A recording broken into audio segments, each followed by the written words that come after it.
Mohammed Barakeh, one of the organizers of the strike, said Palestinians are expressing a collective position against Israel's aggression in Gaza and Jerusalem, as well as the brutal repression by police across Israel.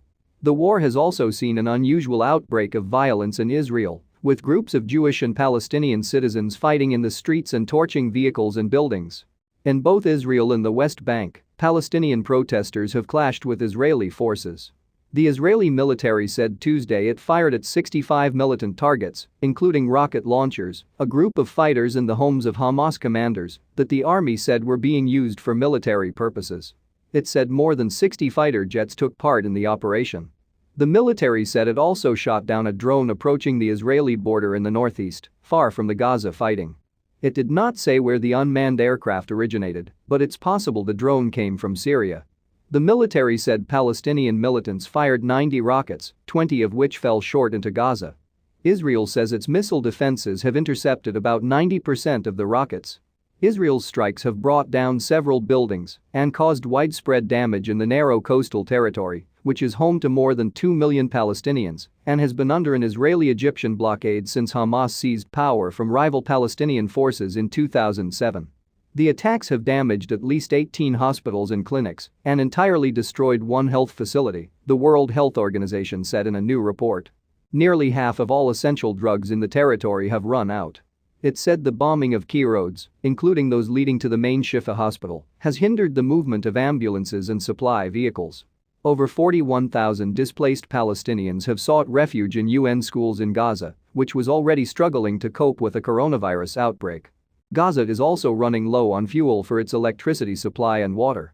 Israel has vowed to press on with its operations, and the United States signaled it would not pressure the two sides for a ceasefire even as President Joe Biden said he supported one.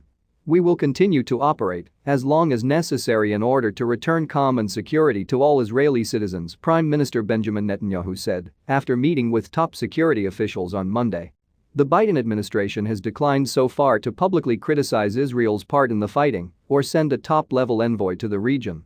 On Monday, the United States again blocked a proposed UN Security Council statement calling for an end to the crisis related to Gaza and the protection of civilians, especially children. Since the fighting began, the Israeli military has launched hundreds of airstrikes it says are targeting Hamas's militant infrastructure. Palestinian militants in Gaza have fired more than 3,400 rockets into Israel. Hamas and Islamic Jihad say at least 20 of their fighters have been killed, while Israel says the number is at least 160 and has released the names of and photos of more than 24 militant commanders it says were eliminated. Israel's airstrikes have leveled a number of Gaza City's tallest buildings, which Israel alleges contained Hamas military infrastructure. Among them was the building housing the Associated Press Gaza office and those of other media outlets. Netanyahu alleged that Hamas military intelligence was operating inside the building and said any evidence would be shared through intelligence channels.